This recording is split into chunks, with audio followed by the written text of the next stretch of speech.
Okay, welcome students.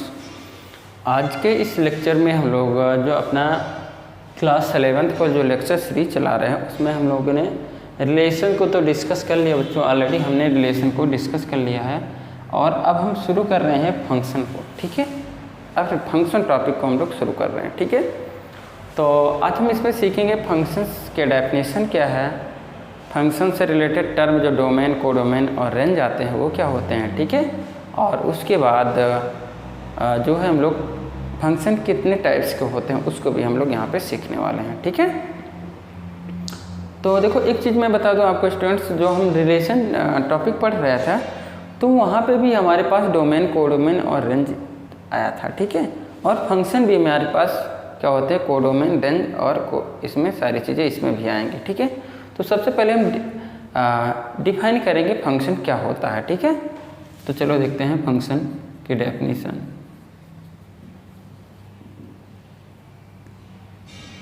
ठीक है बच्चों, चलो देखते हैं फंक्शन क्या होता है। ठीक है, तो देखो फंक्शन एक तरीके का स्पेशल टाइप ऑफ रिलेशन होता है।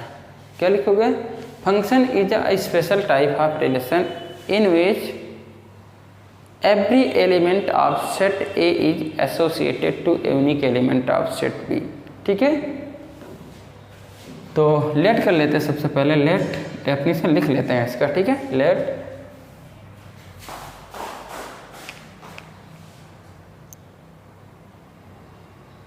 बच्चों आपको अच्छे से दिखाई दे रहा है ना। ठीक है, दिखाई दे रहा है, चलिए कोई बात नहीं, अच्छे से दिखा है। मान लो मैं थोड़ा सा इसको नीचे लिख देता हूँ बच्चों। ठीक है, इसको मैं थोड़ा सा नीचे लिख देता हूँ जिससे आपको देखने में कोई दिक्कत ना हो। रिलेशन एंड फंक्शंस, अब अच्छे से दिख रहा क्या स्टूडेंट्स आप लोगों को?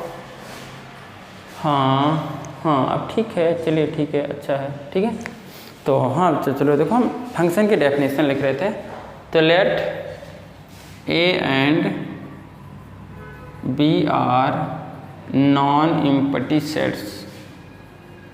क्या? Non empty sets. ठीक है, non empty set. Then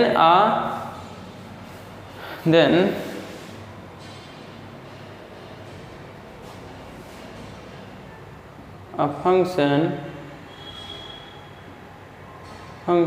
from set A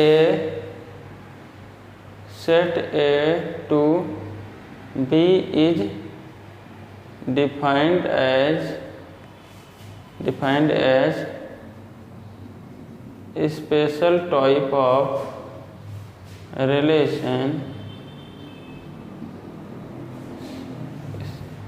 Then a function from set A to B is defined as a special type of relation in which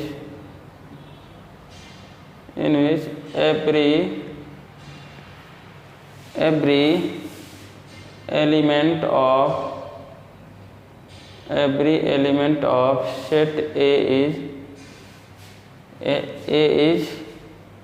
uniquely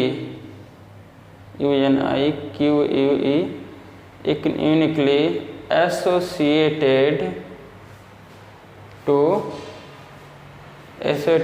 to set B। ठीक है, तो मैंने बच्चों definition को एक easy language में लिखने की कोशिश की है। ठीक है, हमने लिखा है let A and B are two non empty set. A और बी दो नॉन एम्प्टी सेट्स हैं। नॉन एम्प्टी सेट हमने क्यों लिखा बच्चों यहाँ पे?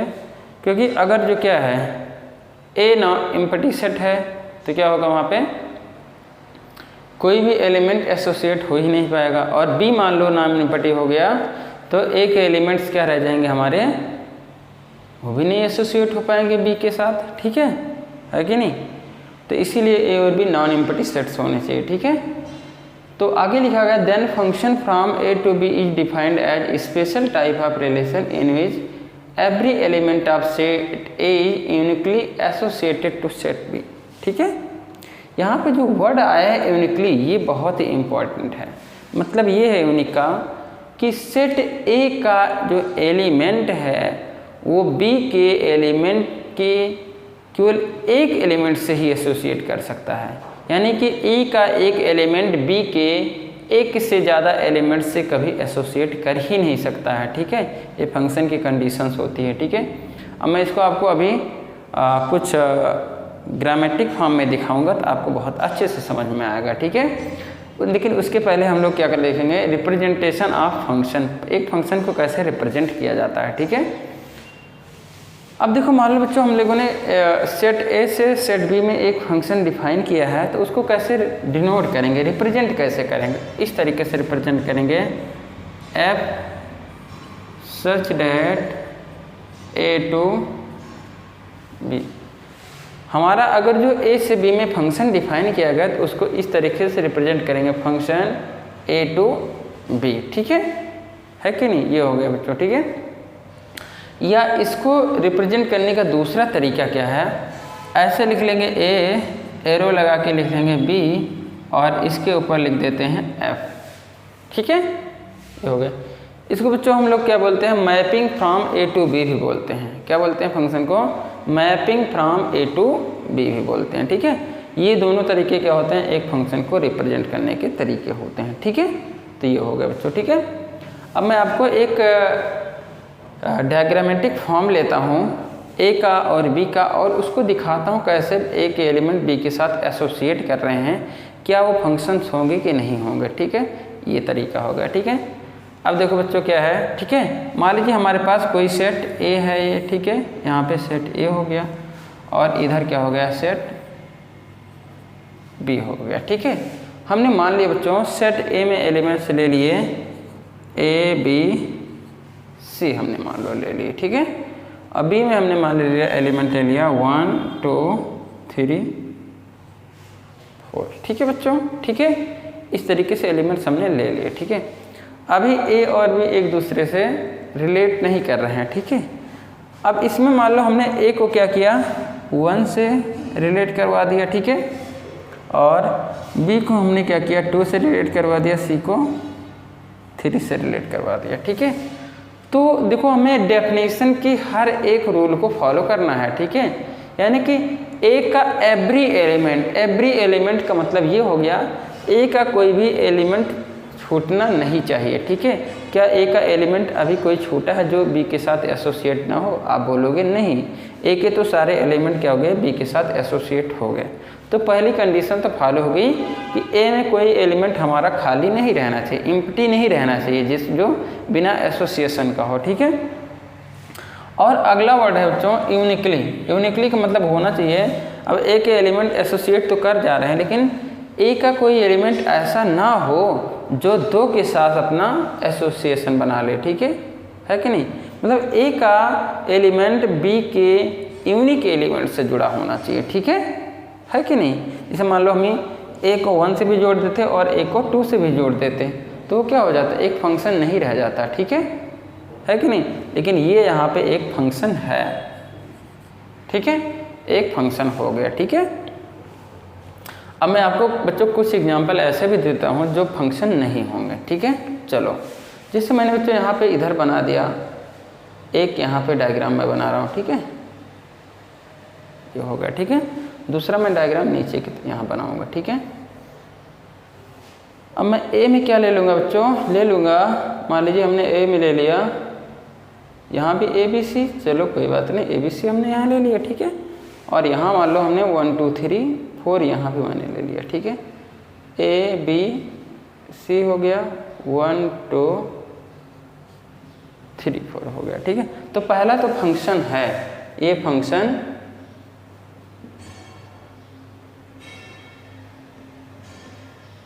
ए फंक्शन हो गया। ठीक है, अब दूसरा देखो क्या होगा, दूसरा क्या फंक्शन होगा, अभी पहले इसको जोड़ते हैं। ठीक है, हमने ए को 1 से जोड़ दिया। ठीक है, और ए को 2 से भी एसोसिएट कर दिया।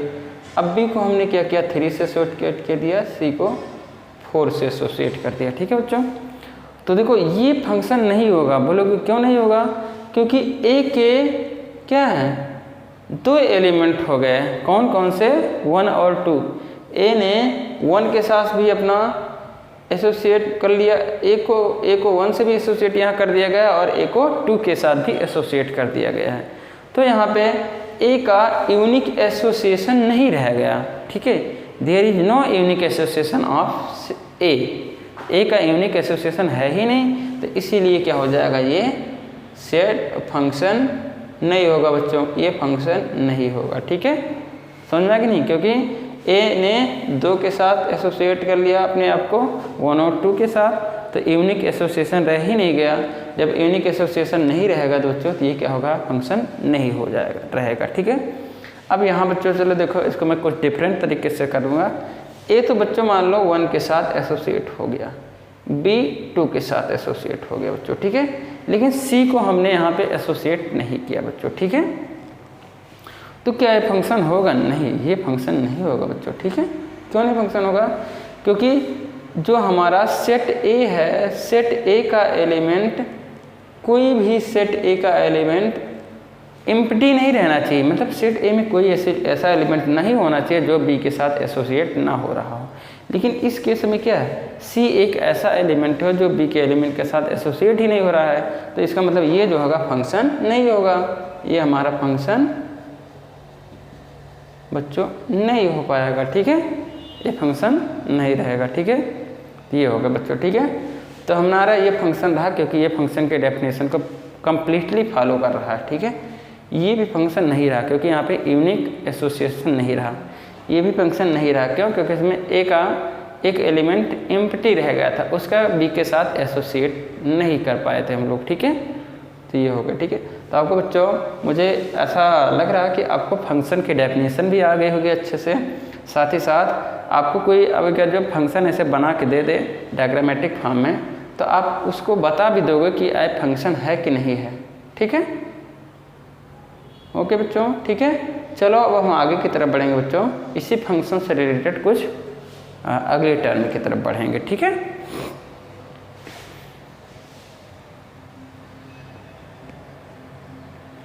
तो इसको बच्चों नोट डाउन कर लो आप, ठीक है, मैं उसके बाद इसको इरेज करता हूँ।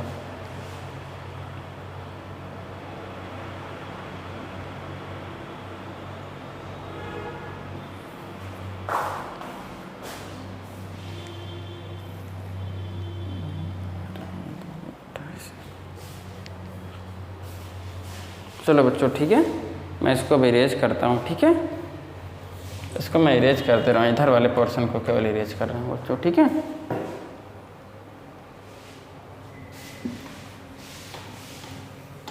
ये चलो पूरे इरेज कर देता हूँ।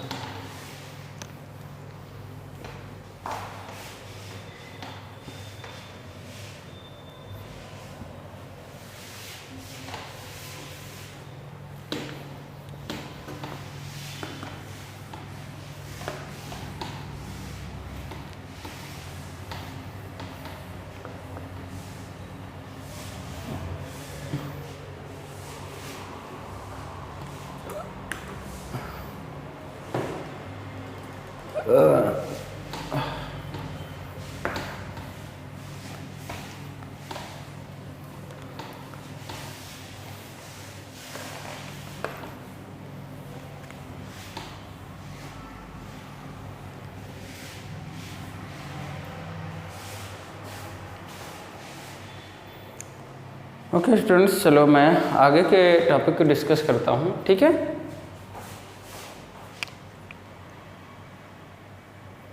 ठीक है क्या इसमें अब हमें डिस्कस करना है बच्चों टॉपिक डोमेन, रेंज और कोडोमेन, ठीक है, फंक्शन से रिलेटेड डोमेन, रेंज और कोडोमेन, ठीक है। बच्चों मान लो हमारे पास क्या है, कोई फंक्शन क्या है, एफ है जो क्या है ए से बी में डिफाइन है, it is defined from A to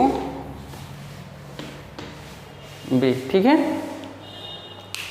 it is defined from A to B. Function जो एफ है वो कहाँ से कहाँ डिफाइन है, ए से बी में, तो इसको हम ऐसे लिखेंगे एफ सच डैट ए, और इस साइड में क्या लिख लेंगे, बी लिख लेंगे बच्चों, ठीक है।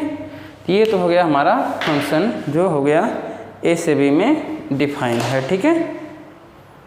अब देखो हो क्या जाएगा यहाँ पे, जो हमारा ए है बच्चों, ए यहाँ पे होगा डोमेन। ये ध्यान रखिएगा, जो ए है ये होगा हमारा क्या, डोमेन होगा। ठीक है,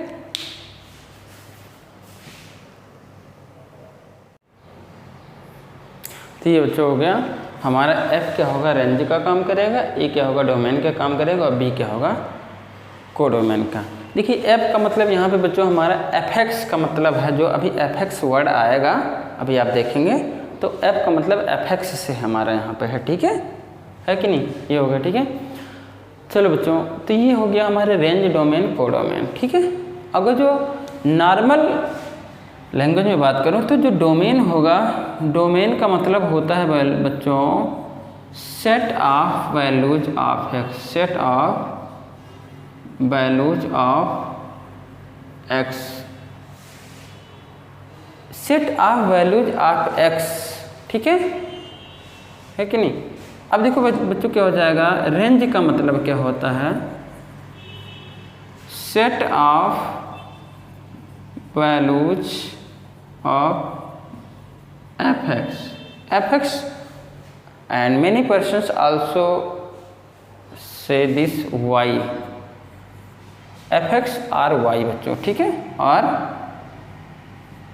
y। Okay, now what is codomain? Codomain means if function is defined from a to b, then b is definitely codomain।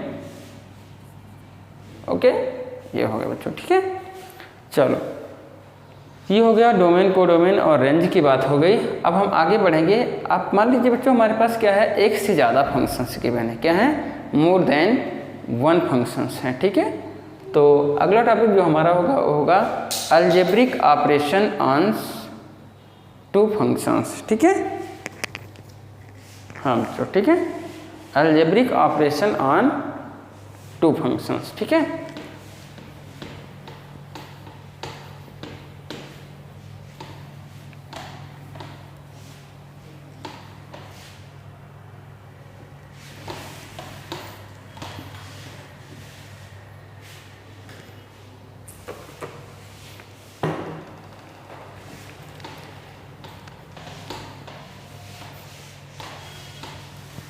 ठीक है बच्चों, चलो देखते हैं।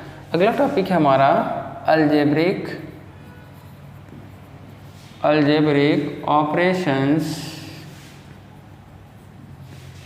Of two functions.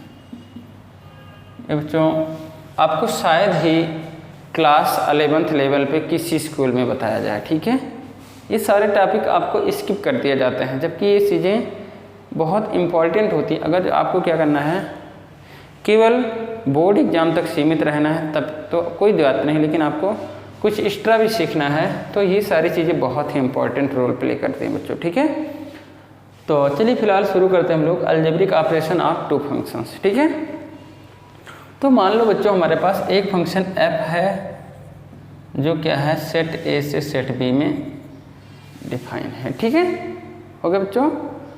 और मान लो मेरा कोई दूसरा फंक्शन क्या है, g है, जो c से d में डिफाइन है। ठीक है, सेट c से सेट d में डिफाइन किया गया है। ठीक है, ये हो गए दो हमारे फंक्शन f और g हो गए बच्चों। ठीक है, मान लो हमें इन दोनों का क्या करना है, अलजेब्रिक ऑपरेशन। अलजेब्रिक ऑपरेशन का मतलब ये होता है बच्चों प्लस करना, माइनस करना, डिवाइड करना और मल्टीप्लाई करना। ठीक है, तो मान लो बच्चों हमें इन दोनों को क्या करना है, ऐड करना है। ठीक है, एडिशन करना है, एडिशन मान लो इनको परफॉर्म करना है। ठीक है, एडिशन का मतलब क्या करना है हमें बच्चों, f प्लस जी निकालना है। ठीक है, तो f प्लस जी निकालना है। ठीक है बच्चों, तो बेसिकली हमारा यहाँ पे मेन एम क्या है, f और g निकालने के लिए हमें इनका डोमेन क्या होगा फाइनली उसको मेजर करना है। ठीक है, तो मान लो बच्चों f का डोमेन, जो हमारा f का डोमेन d है, d1 है, और g का डोमेन क्या है, d2 है। मान लो, ठीक है, मान लो बच्चों हम मान ले रहे हैं f का डोमेन d1 है और g का डोमेन d2 है। तो डोमेन ऑफ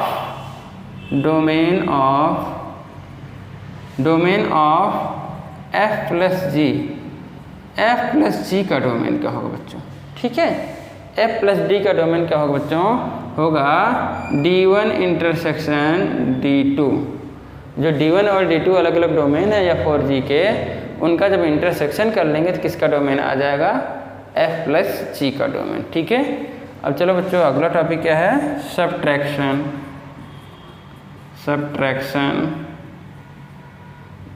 मतलब हमें f माइनस जी निकालना हो या g माइनस f निकालना हो, तो उस समय इसका डोमेन क्या हो जाएगा बच्चों? तो क्या होगा? डोमेन ऑफ f माइनस जी का डोमेन क्या हो जाएगा बच्चों?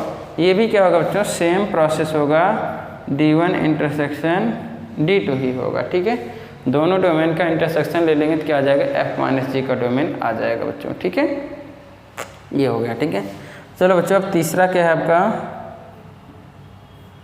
तीसरा आपका है मल्टीप्लिकेशन। क्या है? मल्टीप्लिकेशन।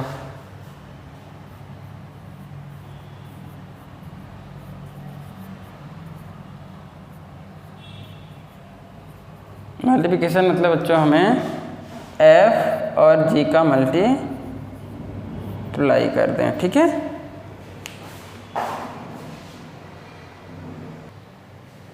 ये होगा बच्चों। ठीक है, तो मल्टीप्लिकेशन जब हो जाएगा बच्चों तो उस समय डोमेन क्या हो जाएगा? उस समय हमारा डोमेन हो जाएगा डोमेन ऑफ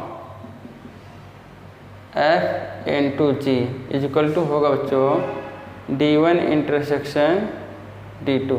D1 और D2 का जो इंटरसेक्शन होगा वही क्या होगा बच्चों? हमारा f इंटू जी का डोमेन हो जाएगा। ठीक है, अब बच्चों अगला टॉपिक क्या है? कोसेंट यानी कि डिवीजन करना। ठीक है,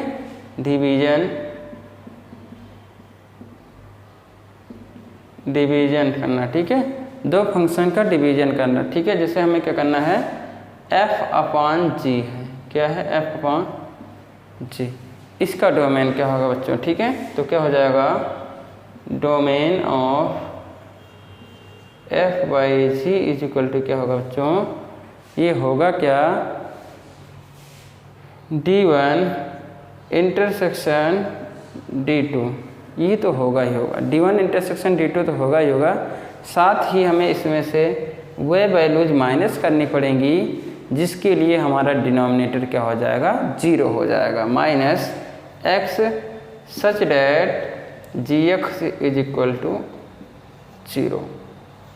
ठीक है बच्चों, क्योंकि डिनोमिनेटर जिन जिन वैल्यू के लिए 0 होगा x की, उन वैल्यू के लिए function f by g define ही नहीं होगा, तो उसको क्या करना पड़ेगा? आपको माइनस कर देना पड़ेगा। ठीक है बच्चों, तो ये रहा हमारे दो फंक्शंस का अलजेब्रिक ऑपरेशन और उनका डोमेन क्या होगा। ठीक है, तो ये आ गया बच्चों। ठीक है, डोमेन आ गया। ठीक है, आप इसको बहुत अच्छे से नोट कर लीजिए बच्चों, ये बहुत ही इंपॉर्टेंट टॉपिक है आपके। ठीक है, कॉम्पिटिटिव पॉइंट ऑफ व्यू से ये बहुत ही इंपॉर्टेंट टॉपिक है। ठीक है, तो आप इसको नोट कर लीजिए, उसके बाद मैं आगे बढ़ूँगा। ठीक है,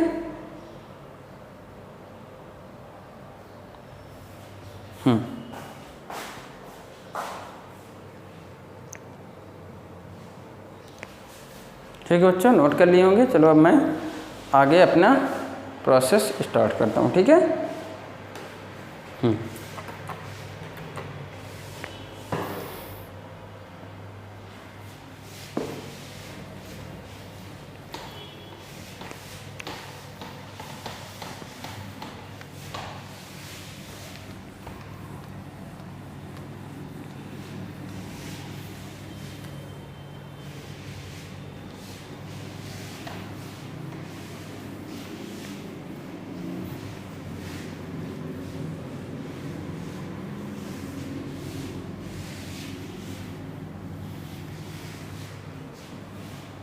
चलो बच्चों। ठीक है, ये हो गया।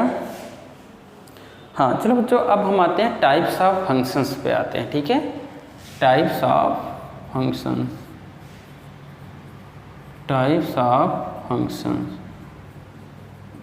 ठीक है, फंक्शंस के टाइप्स पे आएंगे। ठीक है बच्चों, तो यहाँ पे हम टाइप्स ऑफ फंक्शन में जो डिस्कस करने वाले हैं वो है हमारे क्लास 11th में, चले जो एनसीईआरटी पैटर्न में दिया है उसी हिसाब से हम लोग डिस्कशन स्टेप बाय स्टेप कर लेते हैं। ठीक है, तो है क्या बच्चा, पहले है बच्चों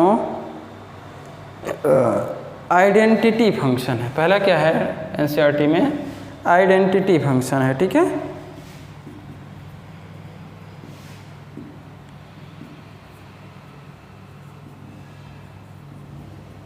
आइडेंटिटी फंक्शन हो गया। ठीक है, ये हो गया बच्चों। ठीक है, तो बच्चों कुछ आइडेंटिटी फंक्शन, आइडेंटिटी का मतलब होता है कि जैसा इनपुट दो आप वैसा ही आउटपुट आपको मिल जाए। ठीक है, जैसा इनपुट दो वैसा ही आउटपुट आपको मिल जाए। ठीक है, अगर जो बच्चों मान लो क्या है, कोई फंक्शन इस तरीके से है f such that R to R, मतलब रियल नंबर से रियल नंबर में डिफाइन। ठीक है, और एफ एक्स की वैल्यू कुछ इस तरीके से हो बच्चों, f x is equal to x. तो इस तरीके के function f x is equal to x को हम लोग क्या बोलेंगे, आइडेंटिटी फंक्शन बोलेंगे बच्चों। ठीक है, क्या बोलेंगे इसको, आइडेंटिटी फंक्शन बोलेंगे। ठीक है, एफ कहाँ से कहाँ डिफाइन हो, रियल से रियल में, और f x equal to x हो, तो इसको हम बोलेंगे आइडेंटिटी फंक्शन। ठीक है, आइडेंटिटी फंक्शन बोलेंगे। ठीक है, इसको देखिए क्यों आइडेंटिटी बोल रहे हैं इसको, क्योंकि जितना ही x का वैल्यू रखोगे उतना ही fx का वैल्यू आ जाएगा। आइडेंटिटी का मतलब क्या होता है, आइडेंटिटी का मतलब होता है जैसा इनपुट वैसा ही आउटपुट। तो x हमारा इनपुट का काम करता है और fx हमारे आउटपुट का काम करता है। ठीक है, आप जैसे x रखोगे वैसा ही fx आपको मिल जाएगा। ठीक है, यहाँ पे इसीलिए इस फंक्शन को क्या बोल रहे हैं हम लोग, आइडेंटिटी फंक्शन बोल रहे हैं। ठीक है, ये हो गया बच्चों। ठीक है, अब चलो देखो बच्चों, आइडेंटिटी फंक्शन का डोमेन तो मैंने बता दिया, यहाँ पे रियल नंबर है। ठीक है, और रेंज क्या होगा बच्चों, वो भी क्या होगा, रियल नंबर ही होगा। ठीक है, तो चलो लिख लेते हैं बच्चों, इसका डोमेन क्या होगा, डोमेन इज इक्वल टू होगा आर। रेंज क्या होगा बच्चों, इसका रेंज भी क्या होगा बच्चों, आर ही होगा। और कोडोमेन भी इसका क्या है बच्चों, कोडोमेन भी क्या है इसका, आर ही है। ठीक है, अब बात करते हैं इसके ग्राफ की बात करते हैं। आइडेंटिटी में क्या सारी चीज़ें सेम हैं, रियल रियल रियल हैं। ठीक है, अब इसके हम ग्राफ की बात करते हैं। ठीक है, क्या करेंगे, ग्राफ की बात करते हैं आइडेंटिटी फंक्शन की। ठीक है, तो चलो इसका ग्राफ देख लो बच्चों। ठीक है कि नहीं, तो चूँकि ये क्या है आइडेंटिटी फंक्शन है, तो देखो क्या होगा बच्चों, कुछ इस तरीके से देखो, ये हमने क्या किया, इसका ग्राफ के लिए इतना ले लिया। ठीक है, अब देखो ये क्या होगा बच्चों, y एक्सिस होगा, और ये क्या होगा बच्चों, x एक्सिस होगा। ठीक है, तो देखो बच्चों, अगर जो देखो हम x y और fx एक ही चीज़ है, मतलब इसको हम लोग लिख सकते हैं y is equal to x. ठीक है, अब देखो बच्चों, अब मैं क्या करूँ, x की वैल्यू अगर जो प्लस रखूँगा तो y भी क्या मिलने वाला है, प्लस मिलने वाला है। अगर जो हमने क्या रखा, x की वैल्यू प्लस रखा तो y भी क्या मिलेगा, प्लस ही मिलेगा बच्चों। ठीक है, अब मान लो हमने x की वैल्यू माइनस रख दिया तो y की वैल्यू भी क्या मिलेगी बच्चों, माइनस ही मिलेगी। ठीक है, मतलब ये ग्राफ कहाँ बन सकता है, या तो फर्स्ट क्वाड्रेंट में बनेगा या तो थर्ड क्वाड्रेंट में बनेगा। ठीक है कि नहीं, यानी कि इसका ग्राफ जो हम बनाएंगे उसको बनाएंगे फर्स्ट और थर्ड क्वाड्रेंट में। ठीक है बच्चों, ठीक है, तो मतलब क्या होगा, और ये कैसा होगा बच्चों, y इक्वल टू एक्स कैस क्या होता है, एक स्ट्रेट लाइन का इक्वेशन होता है। ठीक है, तो क्या होगा, ऐसे हम लोग क्या करते हैं, 1 में एक स्ट्रेट लाइन खींच देंगे, उसको थर्ड में भी ऐसे हम लोग बढ़ा देंगे बच्चों। ठीक है, तो ये हो गया बच्चों हमारा y इक्वल टू एक्स, या आइडेंटिटी फंक्शन का क्या हो गया, ग्राफ हो गया। ठीक है, ये आ गया बच्चों। ठीक है, आपने इसको अच्छे से समझा होगा, कोई प्रॉब्लम हो तो आप कमेंट में कर सकते हो कि मैं इसको क्लियर कर दूंगा। ठीक है, अब अगला देखते हैं। चलिए बच्चों, आप इसको नोट कर लीजिए। ठीक है कि नहीं, इसको नोट कर लो, फिर मैं आगे बढ़ता हूँ।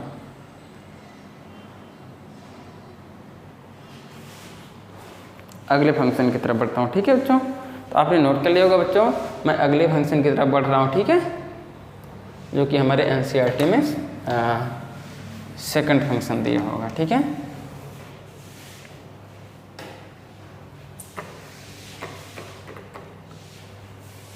एनसीईआरटी में हमारे क्या दिया होगा, सेकंड फंक्शन दिया होगा बच्चों। ठीक है,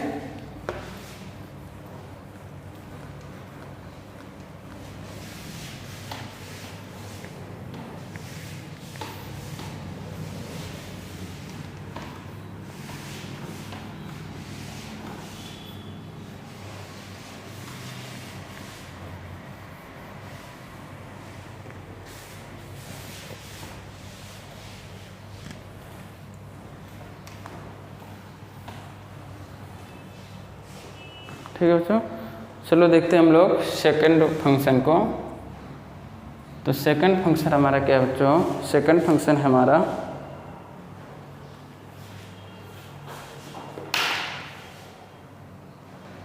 एनसीईआरटी में जो दूसरा फंक्शन की बने हो बच्चों है कांस्टेंट फंक्शन। क्या है, कांस्टेंट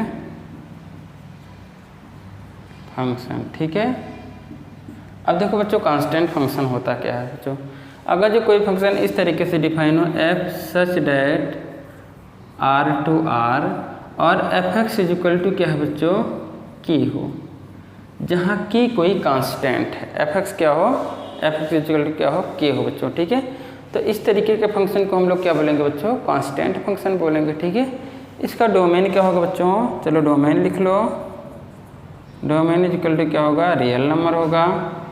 को डोमेन क्या होगा बच्चों, को डोमेन भी क्या होगा इसका, रियल नंबर ही होगा। ठीक है बच्चों, और रेंज क्या होगा इसका बच्चों, रेंज क्या होगा, के होगा, क्योंकि रेंज क्या होता है एफ एक्स की वैल्यू, और एफ एक्स की वैल्यू हमेशा कांस्टेंट ही रहेगी, तो रेंज भी क्या रहेगा, हमेशा कांस्टेंट रहेगा, मतलब के रहेगा। ठीक है, तो ये हो गया बच्चों। ठीक है, चलो देखो अब इसका हम लोग ग्राफ बना लेते हैं बच्चों। तो क्या होगा ग्राफ, अच्छा बताओ बच्चों, x का चाहे आप वैल्यू रखो प्लस चाहे रखो माइनस, तो x की वैल्यू तो आप प्लस भी रख सकते हो और माइनस भी रख सकते हो, लेकिन fx की वैल्यू क्या होगी, हमेशा सेम मिलेगी, मतलब k मिलेगी।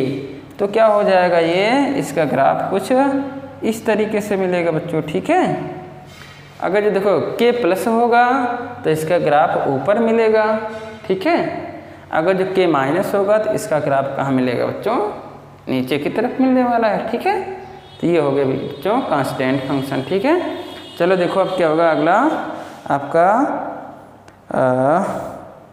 हम देखते हैं बच्चों, अगला देखते हैं जो आपके एनसीईआरटी में गिवन है बच्चों। चलो अगला जो इम्पोर्टेंट फंक्शन होता है मॉडुलस फंक्शन होता है बच्चों। ठीक है, क्या होता है अगला, मॉडुलस फंक्शन होता है। ठीक है, तो मॉडुलस फंक्शन को बहुत अच्छे से समझिएगा, बहुत ही इंपॉर्टेंट फंक्शन होता है मॉडुलस फंक्शन। ठीक है,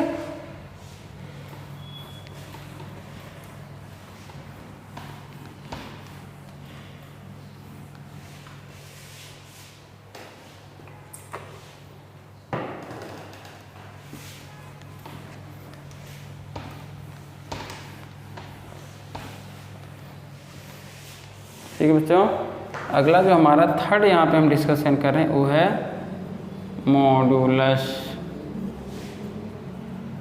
मॉडुलस फंक्शन है बच्चों। ठीक है, मॉडुलस फंक्शन है। अब देखिए ये होता क्या है बच्चों। ठीक है, सबसे पहले इसको समझो कि मॉडुलस फंक्शन क्या होता है। ठीक है, मॉडुलस फंक्शन एक नॉन नेगेटिव फंक्शन होता है, इसको ध्यान रखिए बच्चों हमेशा। मॉडुलस क्या होता है, एक नॉन नेगेटिव फंक्शन होता है। क्या होता है, नॉन नेगेटिव फंक्शन होता है बच्चों। ठीक है, इसकी वैल्यू कभी भी नेगेटिव आ ही नहीं सकती है। ठीक है, और ये कुछ इस तरीके से डिफाइन किया जाता है f such that R to R and f x is equal to क्या होता है बच्चों, मॉड एक्स।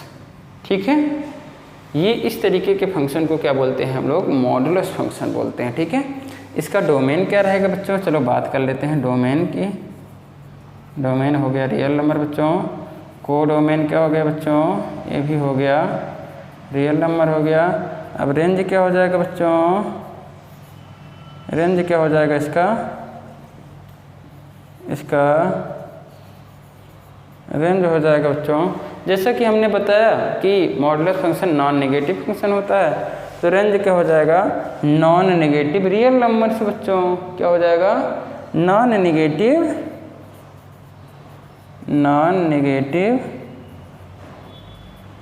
Real number. ठीक है बच्चों, नॉन नेगेटिव रियल नंबर्स हो गया। ठीक है, ये इसका क्या हो गया, रेंज हो गया बच्चों। ठीक है कि नहीं, ये हो गया बच्चों।